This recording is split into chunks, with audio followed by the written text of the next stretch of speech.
जय श्री राम, जय बाबा सालासर धाम में संजय सारंग गायक चालो सालासर। आपके इतने मैसेजेज आए हैं, इतने फ़ोन पे फ़ोन आ रहे हैं कि अगली भविष्यवाणी, अगले आकलन चाणक्य साहब के हमें फिर बताइए। तो चाणक्य साहब का सौभाग्य हमें मिला है, इनके पास टाइम नहीं था, अब थोड़ा सा समय मिला है तो इनके समय का सदुपयोग हम करते हैं। चाणक्य साहब नमस्कार। नमस्कार, जय श्री राम। जय श्री राम। तो चाणक्य साहब, 3 चरणों के बाद में लोगों की जिज्ञासा है कि क्या स्थिति है। देखो, 3 चरणों में कुल मिला लगभग 290 सीटों पर चुनाव हो गए, वोट पड़ गए जी। और जो 290 अलग अलग सीटों से जो फीडबैक मिला है, जो दाता संयोजक आई है, उनके हिसाब से बीजेपी 190 सीट क्रॉस कर रही है।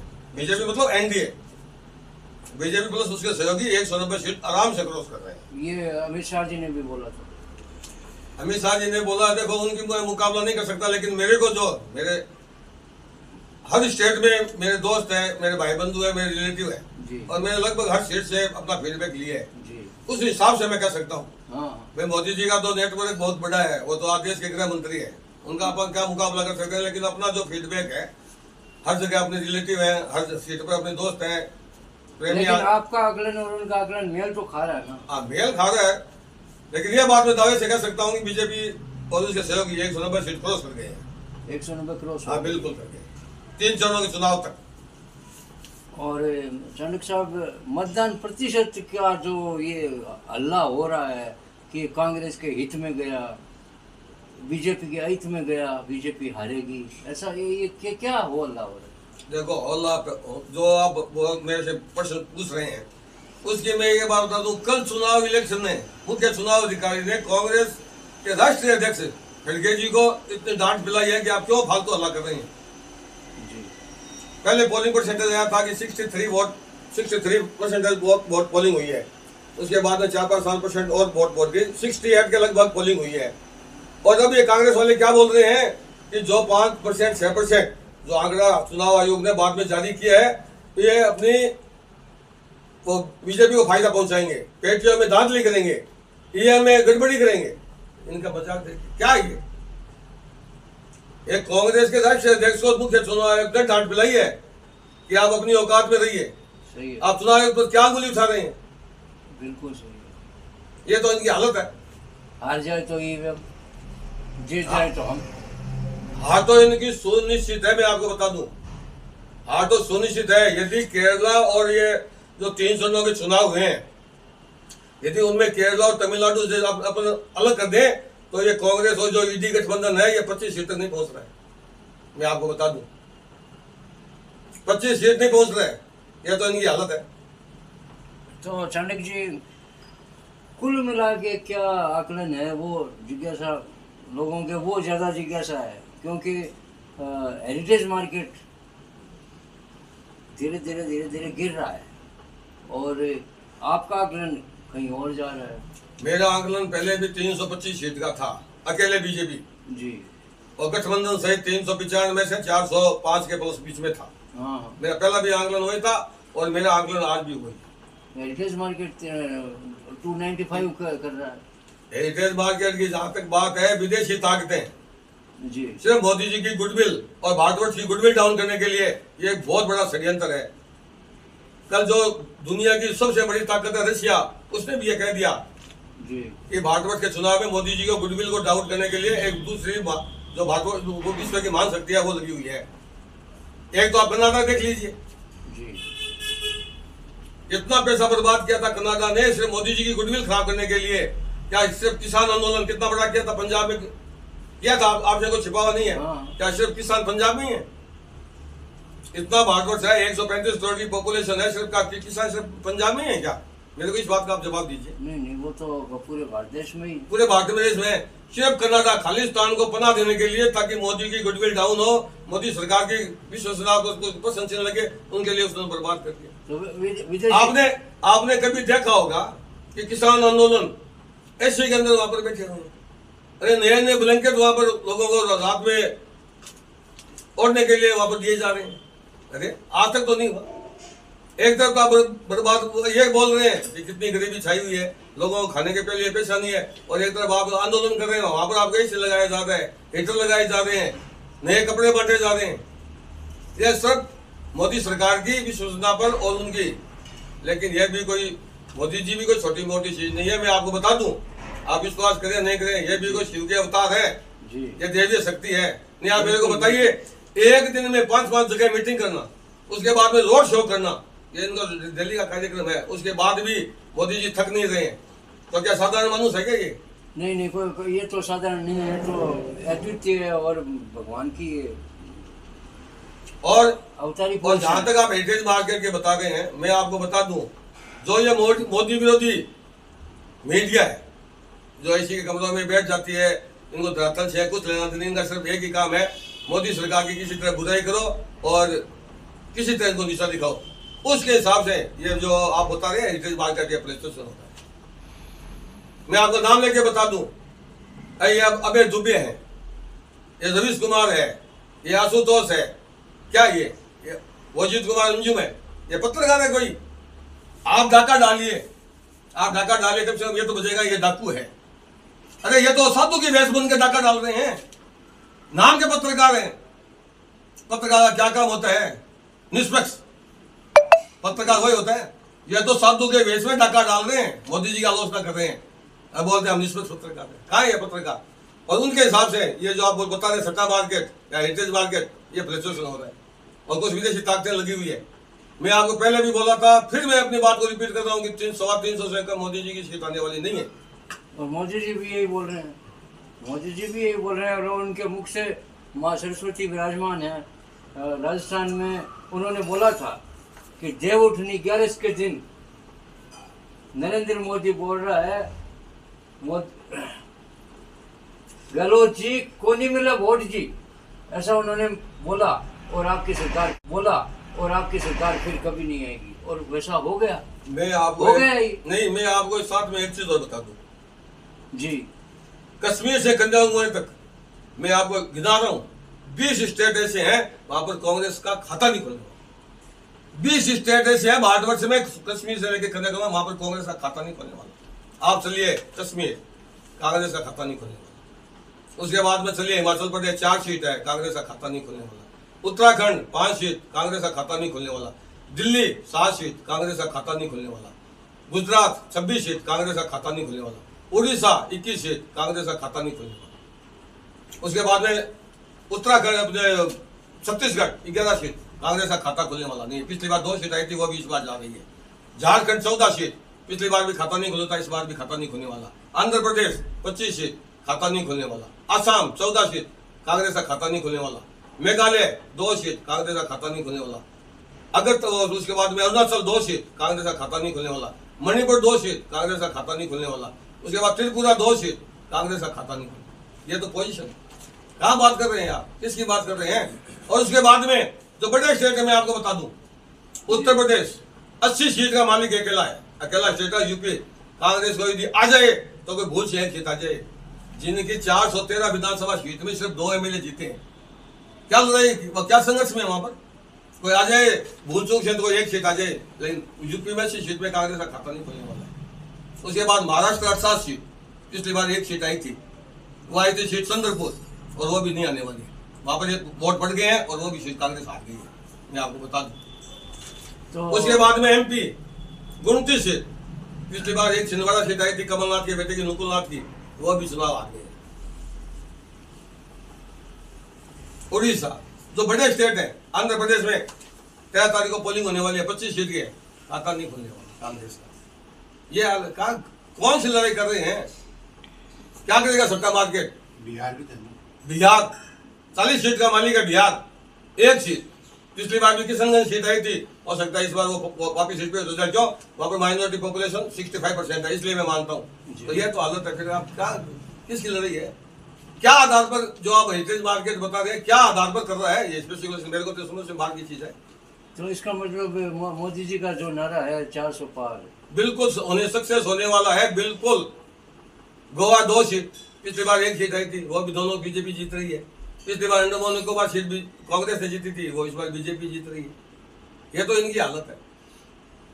और ये ऐसी अपभ्रंशित भाषा बोल रहे हैं ये राहुल गांधी, इनकी भाषा में भी है ना, वो लोगों को जनाक्रोश पैदा कर रही है, जनाक्रोश हो रहा है। क्या बोले मोदी जी के बारे में, वो 75 वर्षीय बुजुर्ग है, माननीय प्रधानमंत्री। कांग्रेस का एक नेता बोल रहा है मोदी जी को गाड़ दो, मोदी जी की मर्डर कर दो।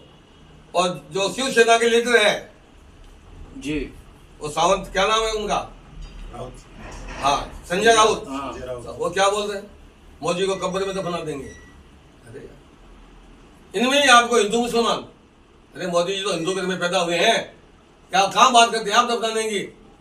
अरे सोचो, जनता ने आपको तो दफना दिया, जनता ने आपको तो दफना दिया। कहाँ शिवसेना थी, बाला साहब ठाकरे शेर थे, महाराष्ट्र के शेर थे, और उनके पुत्र ने देखो। कोई कह रहा है डंडे मारेंगे, कोई कह रहा है सिर फोड़ देंगे मोदी जी का। तो मोदी जी ने ऐसा क्या गुनाह किया? देखो मेरी बात सुनो, क्या गुनाह किया? मेरी बात सुनो। पहले मोदी जी राष्ट्र की सेवा की, पहले मोदी जी को गाली दी थी, गंदी नाली का कीड़ा है।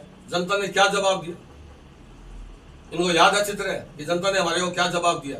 उसके बाद में जो ये सोनिया गांधी है, इन्होंने क्या कहा, यह मोदी तो खून का सौदागर है, मौत का सौदागर है। जनता ने क्या जवाब दिया। अरे आपकी मेरी विचारधारा की लड़ाई हो सकती है, लेकिन मेरे पिताजी या मेरी माँ को आपको बीच में लाने का क्या मतलब है। ये तो मोदी के पिताजी को गाली दे रहे हैं, मोदी जी की माँ को गाली दे रहे हैं, शर्म आने की बात है इनके लिए। और जनता बहुत जोर से इनको जवाब दे चुकी है। जो लगभग 295 सीटों पर चुनाव हो गया, इनमें जनता बहुत अच्छे से जवाब दे चुकी है। और जो आने वाले 4 फेज हो रहे उनमें भी जनता इनको सफाया कर देगी, या आप मान के चलिए। सैनिक साहब, राजस्थान में तो ऐसा ही माहौल हो रहा है। राजस्थान में नहीं, मैं आपको बता दूं, तो एक आक्रोश ऐसा हो रहा है कि मोदी जी के बारे में, राजस्थान में नहीं, राहुल गांधी ने तू तड़ाक की भाषा, मैं आपको बताऊं, कश्मीर से लेके कन्याकुमारी तक यही है, सारे देश में आक्रोश है। मैं आपको बताऊं, मंगलवार को वहां पर, सोमवार को इलेक्शन है जी। आंध्र प्रदेश के 2 टुकड़े हो गए, आंध्र प्रदेश अलग रह गया, तेलंगाना अलग रह गया। तो दोनों मिला के 42 सीट थी, तेलंगाना में 17 रहेगी, आंध्र में 25 सीट चलेगी। तेलंगाना में बीजेपी 10 सीट जीत रही है। आप बोल रहे हैं राजस्थान में आक्रोश है, तेलंगाना में मोदी जी के प्रति लोगों की इतनी सहमति हो गई कि क्या बताया जाए। वहां पर 10 सीट जीत रही है बीजेपी तेलंगाना में। हर जगह ये जितनी मोदी जी के लिए अच्छी भाषा का प्रयोग कर रहे हैं, वो हद से ज्यादा गिर रहे हैं। इतना ही नुकसान इनके पोलिंग हुई नहीं, उससे पहले इन्होंने ईवीएम पर आरोप लगाना शुरू कर दिया, चुनाव आयोग पर आरोप लगाना शुरू कर दिया। क्या मोदी जी विनम्रता के साथ कह ये क्या चुनाव लड़ रहे हैं क्या? ये बड़ी बुरी बात है। ये तो इनके पास लड़ने के लिए कैंडिडेट नहीं है। इनके जो कैंडिडेट डिक्लेयर हुए थे उन्होंने फॉर्म विड्रॉल कर लिया। सूरत में देखिए, मुकेश दलाल बीजेपी के थे, निर्विरोध जीत गए। इंदौर में इनके कैंडिडेट देखे, वो बंटी, उन्होंने अपना पर्चा विड्रॉल कर लिया। अरुणाचल में देखिए, विधानसभा में 10 कैंडिडेट बीजेपी के निर्विरोध जीत के, इनके पास कैंडिडेट नहीं है। किसकी सीट की बात कर रहे हैं आप, ये तो बताइए मेरे को। अभी तो चाणक्य जी जैसे लोग धारणा कर रहे हैं कि 300 के बस आसपास ही मामला लग रहा है फूल का, 300 के आसपास है पिछली बार की तरह। तो फिर ये जो 400 वाली बात जो है वो कैसे, क्या मोदी जी कैसे क्या बोल रहे हैं? देखो मैं आपको बता दूं, बीजेपी ये जो लोग बोल रहे हैं, राजस्थान में बीजेपी, मैं भी मान के चल रहा हूँ, बीजेपी 3 या 4 सीट जी भाई, 2 सीट बीजेपी हार रही है, 2 सीट बीजेपी कड़ी टक्कर में। उसके बाद मैं बीजेपी को 20 सीट दे रहा हूँ राजस्थान में जी। पिछली बार चॉइस आई थी, एक हनुमान बेनीवाल समझौता में चली गई थी 4 सीट, मैं 4 सीट बीजेपी को लॉस मान रहा हूँ। मेरा आकलन है जी, मैं कोई भविष्यवक्ता नहीं हूँ, मेरा आकलन है 4 सीट मैं लॉस मान के चल रहा हूँ। 4 सीट का मैं लॉस मान के। जी कैसे क्या बोल रहे हैं? देखो मैं आपको बता दूं, बीजेपी ये जो लोग बोल रहे हैं, राजस्थान में बीजेपी, मैं भी मान के चल रहा हूँ, बीजेपी 3 या 4 सीट जी भाई, 2 सीट बीजेपी हार रही है, 2 सीट बीजेपी कड़ी टक्कर में। उसके बाद मैं बीजेपी को 20 सीट दे रहा हूँ राजस्थान में जी। पिछली बार चॉइस आई थी, एक हनुमान बेनीवाल समझौता में चली गई थी 4 सीट, मैं 4 सीट बीजेपी को लॉस मान रहा हूँ। मेरा आकलन है जी, मैं कोई भविष्यवक्ता नहीं हूँ, मेरा आकलन है 4 सीट मैं लॉस मान के चल रहा हूँ। 4 सीट का मैं लॉस मान के चल रहा हूँ कर्नाटका में। हो सकता है 3 का हो जाए, हो सकता है 4 का हो जाए, टोटल 8 सीट हुई। भरपाई कहाँ पर, कितनी जगह पर हो रही है? 10 सीट यूपी में बढ़ रही है, 2 सीट इसमें छत्तीसगढ़ में आपकी बीजेपी की बढ़ रही है, 5 से 7 सीट महाराष्ट्र में बीजेपी की बढ़ रही है, पंजाब में बीजेपी बढ़ रही है, तमिलनाडु में बीजेपी बढ़ रही है, तेलंगाना में बीजेपी बढ़ रही है, आंध्र प्रदेश में बीजेपी बढ़ रही है, केरला में जहां पर नामो निशान नहीं था वहां पे बीजेपी का खाता खुल रहा है। अंडमान निकोबार जो पिछली बार कांग्रेस जीती थी, इस बार बीजेपी जीत रही है। जो दादर नगर हवेली और दमनदीप की दोनों सीटें हैं, एक निर्दलीय जीती थी, एक कांग्रेस की थी, वो दोनों सीट बीजेपी जीत रही है। काम किसकी बात कर रहे हैं आप? और ये राहुल गांधी कह रहे हैं कि मोदी और बंगाल में सबसे बड़ा आश्चर्य है, बंगाल में बीजेपी को पिछली बार 18 सीट आई थी, बीजेपी 25-28 सीट के बीच में जीत रही है, 10 सीट नहीं बढ़ रही है। कि मोदी जी अगर आ जाएंगे तो अब आप खुद कैलकुलेशन कीजिए कि बीजेपी घट कितनी रही है और बढ़ कितनी रही है, आप खुद कैलकुलेशन कर लीजिए। तो पूरा एनडीए 400 के करीब जा रहा है। बिल्कुल जा रहा है, बिल्कुल जा रहा है भाई। महाराष्ट्र में शरद पवार सत्रप नेता, मराठा नेता, उनकी मैंने आपको 10 दिन पहले जब मैंने आपको इंटरव्यू दिया था, मैंने उस समय भी बोला था कि मराठा की लड़की चुनाव आ रही है सुप्रिया सुले, और वोट पड़ने के बाद में आप खुद देख रहे हैं रिपोर्ट क्लियर होगी, चुनाव हार गई। उसने खुद ही स्वीकार कर लिया कि ठीक है दादा जीत रहे हैं, उनके बड़े भाई हैं वो अजित पवार की विशेष है, वो चुनाव जीत रही है, आप खुद देख लीजिए। तो चांडिल जी, आप इतनी बड़ी हस्तियों के बारे में ये बोल रहे हैं कि सुले हार रही है और ये हनुमान बेनीवाल हार रहा है। अरे हनुमान बेनीवाल को छोड़ो, छत्तीसगढ़ के भूतपूर्व सीएम भूपेश बघेल वो चुनाव आ रहे हैं राजनांदगांव से। राजस्थान के जो अपने आप को गणेश कहते हैं अशोक गहलोत, उनके पुत्र चुनाव आ रहे हैं जालोर से।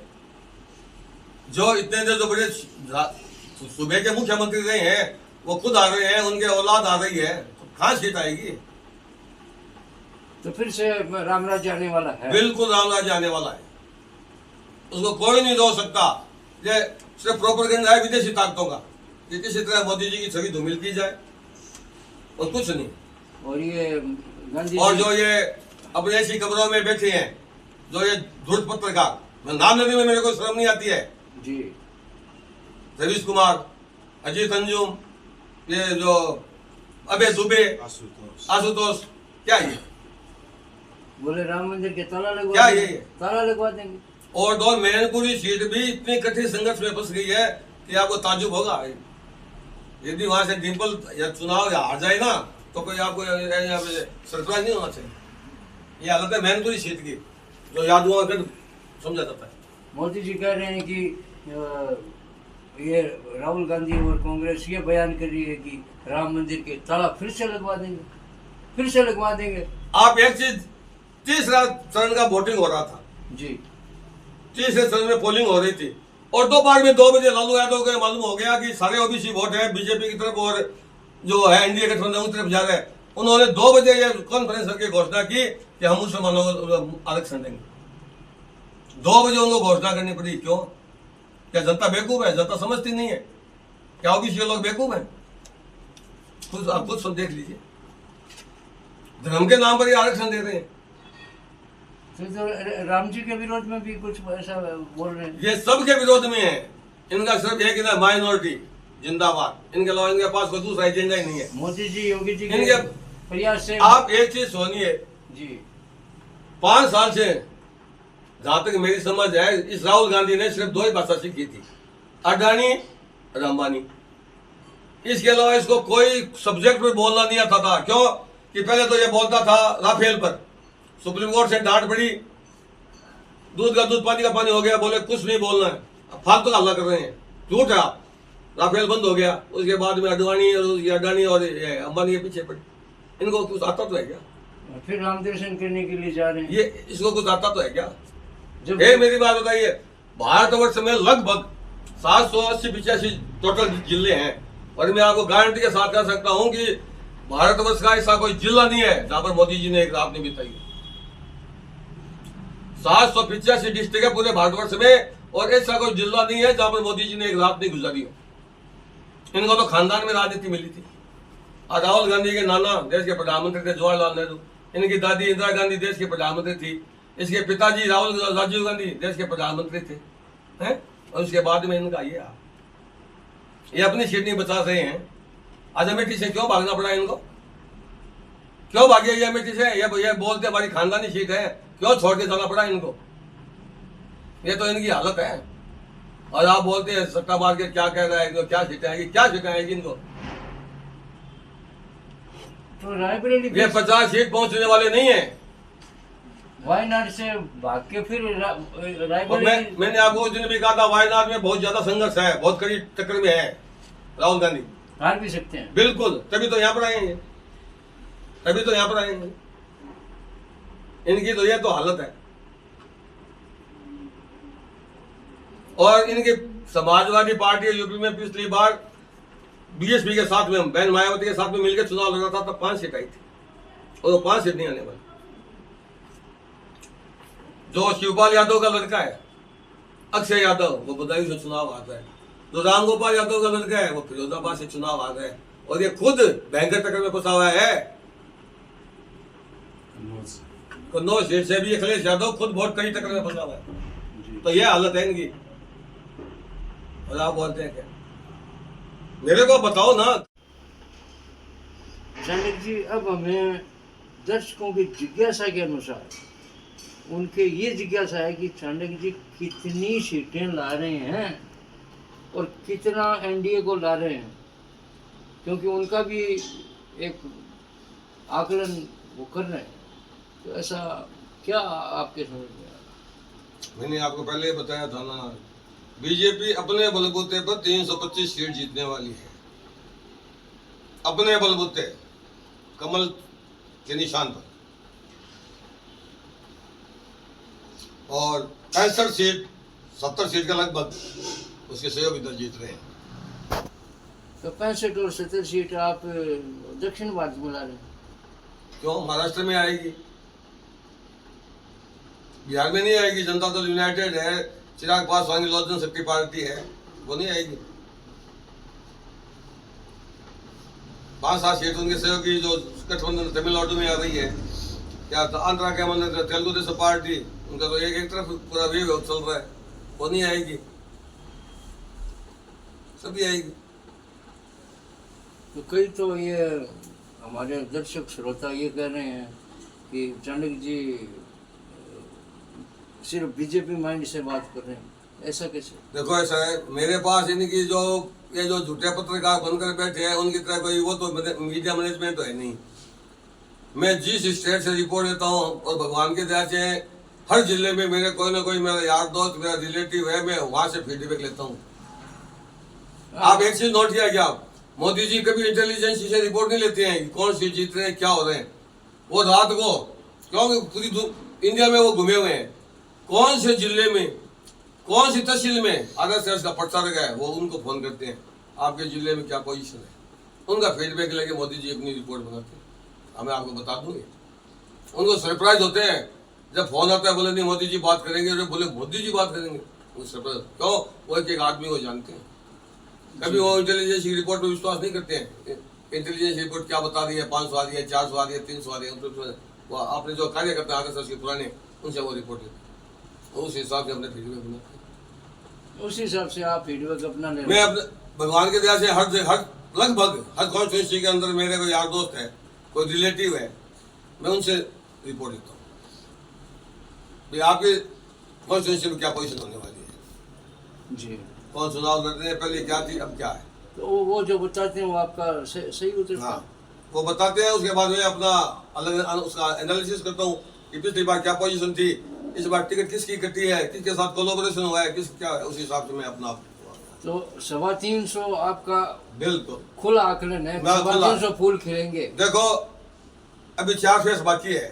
चुनाव में क्या होता है, कभी कुछ हल्का बोल जाए, कभी कुछ किसी के विरोध में बोल जाए, वो मुद्दा बन जाता है। यदि इसी तरह चुनाव होता रहा तो 325 सीट आने से बीजेपी को कोई रोक नहीं सकता। 325 अगर आ गई तो ये तो 400 के पार तो हाँ बिल्कुल जाएगी, ये बिल्कुल जाएगी। जा रहा है। यह जो विरोधी दल है, ये चुनाव कोई सत्ता के लिए लड़ रहे हैं क्या? मेरे को आप पहले तो ये बताइए। कांग्रेस के पास कैंडिडेट नहीं है, बाहर में इनका इंडिया गठबंधन है। अब आप ये सोचिए, जो लोकसभा में विपक्ष के नेता अधीर रंजन चौधरी, वो उन्होंने स्टेटमेंट दिया है कि यदि आप मेरे को कांग्रेस को वोट नहीं दे रहे हो तो आप बीजेपी को जिता दो, टीएमसी को वोट मत दो, और बाद में सब एक गठबंधन हो। सीपीएम वाले केरला में, कांग्रेस वाले सीपीएम की शिकायत कर रहे हैं हमारे कैडरों को वोट नहीं डालने दिया गया, हमारे बूथ कैप्चरिंग कर ली, और बाद में वो एक है। ये तो उनकी हालत है। एक चीज मेरे को बताइए, कौन सी सीट पर इन्होंने प्रचार किया है जहां पर सीपीएम लड़ रही है? कहीं कांग्रेस का कोई कैंडिडेट नहीं गया वहां उनका प्रचार करने। जहाँ कांग्रेस का कैंडिडेट चुनाव लड़ रहा है, कोई सीपीएम का गया, कोई आपका गया, या कोई दूसरी पार्टी का, कोई जनता दल का, कोई या लालू की पार्टी का, कोई या अखिलेश का कोई आदमी गया वहां पर नेता प्रचार करने। एक हो रहे हैं। अरे बाद में हम एक है, संविधान बचाओ, संविधान बचाओ। अरे संविधान का क्या कोई आग लगने वाली है क्या? ये क्या बचाएंगे संविधान को? संविधान का तो तोड़ मरोड़ कांग्रेस ने किया था। 75 में आपातकाल किसने लगाया था? चुनी हुई सरकारों को प्रकाश किसने किया था? जी, किसने किया था? साहब का सुप्रीम कोर्ट से फैसला आया था, किसने बदला था? किसने बदला था? और ये आज बात कर रहे हैं हम संविधान बचाने निकले, संविधान बचाना है। और शर्म की बात है, शर्म की बात है, ये धर्म के नाम पर आरक्षण दे रहे हैं, बात कर रहे हैं, बात नहीं दे रहे हैं। कर्नाटक में इन्होंने दिया था, आंध्र में इन्होंने वापस अपने तेलुगु में वापस दे रखा है इन्होंने, तेलंगाना में। अब इस बात का विरोध अगर मोदी जी कर रहे हैं है? अब मोदी जी विरोध कर रहे हैं तो संविधान बचाओ के चुनाव नहीं होगा, नहीं होगा। अरे ये तो सब आपने किया था, संविधान का तो सरेआम उल्लंघन आपने किया था। मोदी जी को दोष दे रहे हैं, इनके है क्या? इनके पास कुछ नहीं है। ये तो सिर्फ मैं आपको एकदम आज खुल्ला बता दूं, ये सिर्फ अपनी अस्तित्व की लड़ाई लड़ रहे हैं कि किसी तरह हमारा अस्तित्व बच जाए। 80 सीट में 4 सीट नहीं जीतने वाली अखिलेश की पार्टी, समाजवादी पार्टी। पिछली बार मायावती के साथ में चुनाव रहा था, 5 सीट आई थी, इस बार 4 सीट नहीं आने वाली उनकी। यह उनकी हालत है। ये क्या संविधान बचाएंगे? ठीक है चाणक्य साहब, आपने इतना हमें अमूल्य समय अपना दिया और अपनी सारा आकलन आपने बताया, इतनी सीटें कहाँ पे आएगी, क्या आएगी, और लोगों का विश्वास है कि चाणक्य जी जो कहते हैं वो सही होता है। इसलिए अगली बार फिर आपको सहयोग मिला तो मिलेंगे। जय बालाजी महाराज।